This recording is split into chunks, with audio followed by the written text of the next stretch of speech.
Hey guys, and welcome to my hopefully first of many Star Wars run-throughs of dungeons. I've skipped most of the dialogue, sorry, because once you've seen the dialogue once, it's the same about a million times. The only difference being is that on this kill, for those that have played Star Wars, we kill the captain. For those that haven't, in this dungeon you get a choice whether to kill a captain or not, and whichever one you decide will change the first boss. It doesn't change the last boss. The loot's the same, I believe. Don't quote me on that, but I'm not 100% sure on it.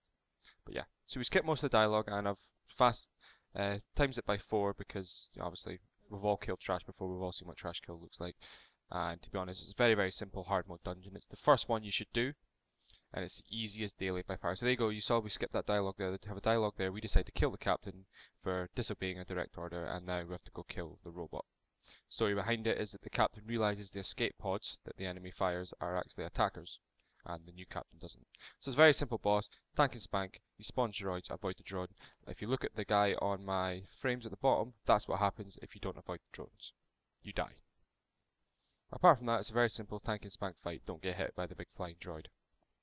It's as simple as that. Probably shouldn't tank it in that corner. This tank's obviously quite new. You'll actually see later on as well. He also disconnects halfway through, which obviously is not his fault, but it happens. You shouldn't be tanking it in the corner. You should tank it in the middle, right in the open, so there's plenty of room for the melee to move. Then again, we skip forward, more dialogue. Blah, blah, blah, blah, blah. Yep, everyone's really excited. Okay. We now get the next point to go ahead. So like I said, yep, Black Talon Hard mode. Easiest hard mode by far. It's the first instance you also come to in normal mode. It's a 2-man in normal mode. You get it around about level 10. I did it with my companion. I'd advise not doing it with your companion if you don't have a heal. If you have a class that's got a heal, then to be honest, it's really easy. Apart from that, more trash. You're now on the Republic. The whole part of the story is you go into Drum and Cass. You get this little ship. The ship you're on, it's not a battleship, but it refuses the direct order to engage this ship. So you turn on, you kill the captain for disobeying his order. So then obviously, we're now on the Republic ship itself, trying to take it back because they've got someone of importance, someone that means a lot to the Sith and to the Empire, and they want them back pretty much. So again, more trash, get through more trash. It's your basic trash. There's no real trash here that has anything important. The usual stun, interrupt, not back as much as you can. More dialogue incoming. This one I seem to have left in because it was quite nice and short. There you go. That's pretty much what it is. Everyone hits spacebar. You'll get flamed in dungeons if you don't hit spacebar. You could probably get away with it while you're leveling. People might understand. But at this level, I mean, there's no difference in the dialogue from this and from the hard mode. There's no difference whatsoever. So again, we're coming up to the next boss here. He's got trash all around the room. You don't have to clear all the trash, but apparently we do. So, you know, better safe than sorry. This boss used to be really, really, really easy because he used to be interruptible, so you could interrupt his only main mechanic, but they've changed that now. As you'll see a few times, I do actually try and spam my interrupt button because, you know, it's just used to it. What he does is, see those little fire things there on the floor to the right of me?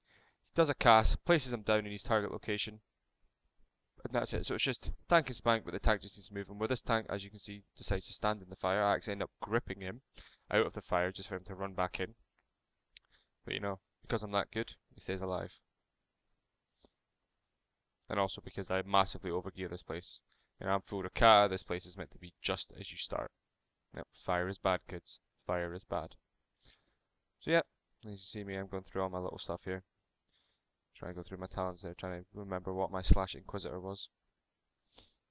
For those that don't know, once you hit a level 50 on a character, you get an emote for that character for like / Inquisitor. I think I put lightning above my hands. Anyway, I'm off topic. So we're coming up to the bonus boss. It's very easy to do the bonus boss because it's pretty much the quest for the bonus boss is kind of tied in with the story anyway, so it'd be really hard not to do it. So simple, very, very simple bonus boss coming up here. Clear the trash first. Big droid comes from that room there, right in front of us. Tank and spank, he will randomly...